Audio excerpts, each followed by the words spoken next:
Please welcome Hillel Neuer, Executive Director of United Nations Watch. Excellencies, ladies and gentlemen, welcome to the 17th Annual Geneva Summit for Human Rights and Democracy. My name is Hillel Neuer, and I'm the Director of United Nations Watch, one of 25 human rights groups co-sponsoring this important assembly. Now, next week, the United Nations, just across the street, will open its main annual session of the Human Rights Council. We hold this Geneva Summit 1 week in advance of that UN session in order to turn a global spotlight on urgent situations that require the attention of this council and of the world.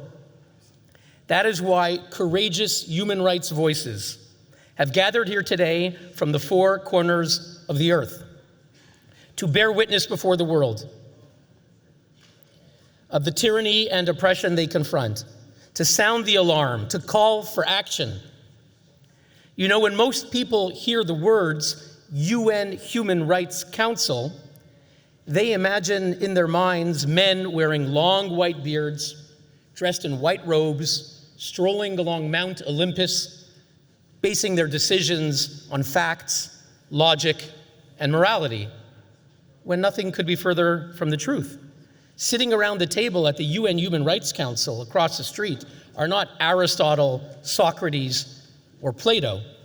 Rather, many of the world's worst violators of human rights. They use their membership as a false badge of international legitimacy to gain impunity for their records of abuse. Aristotle, Socrates, Plato? No.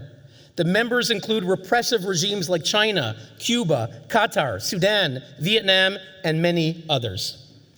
That's right, China's communist regime, a member of the Human Rights Council, oppressing 1.5 billion people, a fifth of humanity.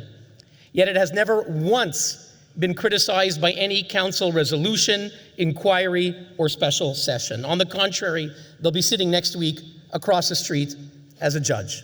So we decided that across the street from the council, the world needs to know the truth about China. So we invited Times Wang. His father, Wang Binzhang, is the father of the Chinese pro-democracy movement. They kidnapped him in June 2002, and he's been languishing in prison for over 2 decades. The world needs to know what they're doing to the Uyghurs, rounding them up in camps, attempting to eradicate their entire culture. So we invited Rahima Mahmoud, a Uyghur human rights activist, translator, and singer. The world needs to know what China is doing to the people of Tibet, also trying to destroy their culture. So we have with us Nam Ki. For protesting China's oppression at the age of 15, they threw her into prison. She was there for 3 years. She managed to escape. She walked nonstop for 10 days and escaped to India. Amazing to have you with us, Nam Ki.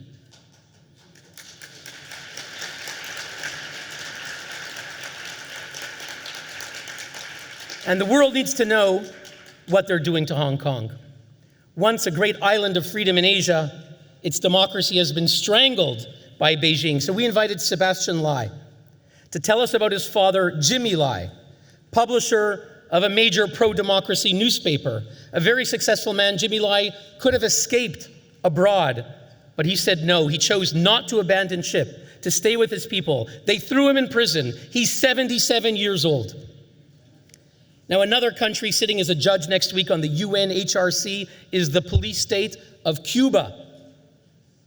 The world needs to know what the Havana dictatorship is doing to its people, so we invited Osiris Puerto Terry.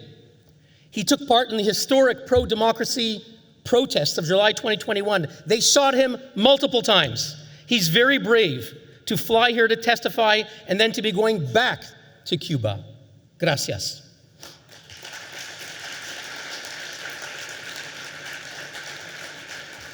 Sudan sits there on the UN Human Rights Council. Sudan, the world needs to know about the war that has just killed 150,000 people, 11 million people forced from their homes. So we invited Nimat Ahmadi, a women's rights defender from Sudan, a survivor of the Sudan genocide.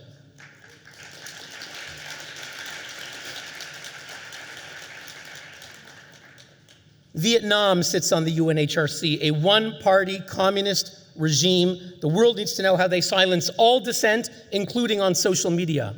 So we invited Van Trong Nguyen, who's been targeted by the regime for his pro-democracy activism. You know, hard to imagine, but Qatar, a country that sponsors terrorists and misogynistic regimes, is sitting at the Human Rights Council here in Geneva. They throw money around, millions of dollars, to all the international agencies, and the directors love to meet them.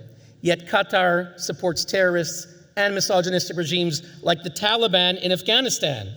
At the United Nations, shockingly, some want to normalize and recognize the Taliban. Listen to the words of UN Deputy Secretary General Amina Mohammed from a little over a year ago. Quote, "I hope there is a day that we do recognize this government," quote unquote. So we have invited Dr. Masouda Jalal, the pediatrician who served as Afghan Minister of Women's Affairs, and her daughter Husna Jalal, both of them now exiled, who will tell the world about how women are treated under the Taliban for their courage and leadership. Today, soon they will receive our Women's Rights Award. Now, Eritrea just completed 6 years on the council. In New York, they sit on the UN committee that oversees human rights NGOs. The world needs to know about the dictator, the country's first and only president since 1993. He's president for life. So we invited Bethlehem Isaac to tell us about her father, Dawit Isaac, the world's longest detained journalist, taken away in 2001, 24 years ago, for supporting democratic reform. Now, friends, a little over a year ago, the chair of the UN Human Rights Council Social Forum, right across the street, was the Islamic Republic of Iran. The world needs to know who this regime is. The world needs to know who this regime is, so we are greatly honored later today to have with us the Iranian Crown Prince, Reza Pahlavi.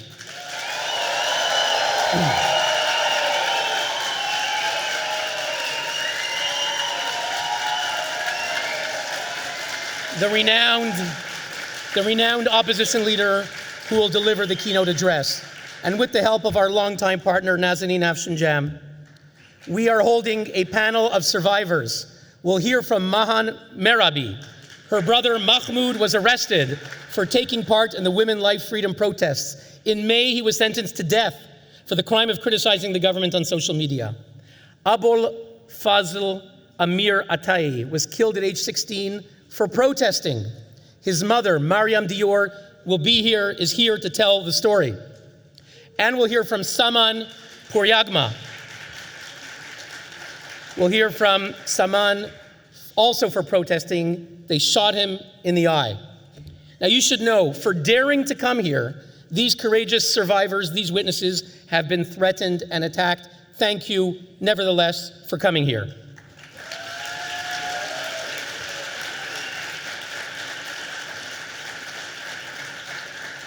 Friends, the dissidents featured here today are exceptional men and women. At great risk to themselves and to their families, they've chosen to take on the world's worst abusers, to dedicate their lives to the principles of freedom, democracy, and human rights, the principles that we here in the West all hold dear. They're fighting around the globe for our principles. We need to stand with them. One of these individuals is Vladimir Kara-Murza, a Russian opposition leader, author, Pulitzer Prize-winning journalist, historian, and documentary filmmaker. Because he spoke out against Putin, they tried to kill him by poisoning in 2015 and again in 2017. He barely survived. He went back to Russia. He spoke out against the regime. In April 2022, after he called Putin a war criminal, they took him away.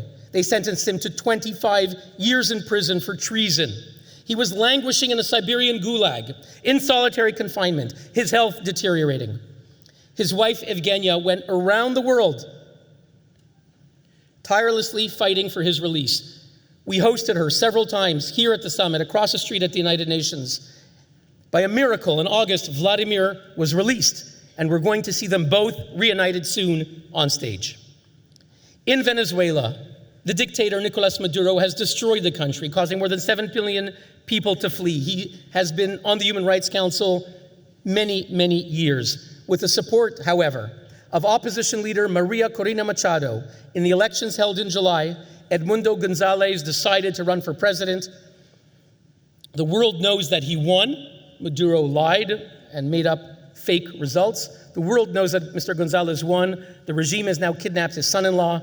He lives in exile, but he continues to speak out. We're so honored he'll be here this afternoon to receive this year's Courage Award. Now, friends, to help us make sense of all of this, to give us the global perspective, there could be no better person to deliver momentarily our opening address than Garry Kasparov, widely considered history's greatest chess player, the world chess champion. For the past 2 decades, he has devoted his life to defending human rights and democracy, writing books and op-eds. As vice president of the World Liberty Congress, Garry plays a vital role in the struggle for which all of us are gathered here today. Friends, the moral force in this room right now is astonishing. This is a gathering of those who stand as living proof that even the most brutal regimes cannot crush the human spirit. Tyranny thrives on silence. But today in this room, there is no silence. Only truth, courage, and defiance. Let this gathering be a message to the world's oppressors. We see you. We will not look away, and we will not stop until justice prevails. Thank you very much.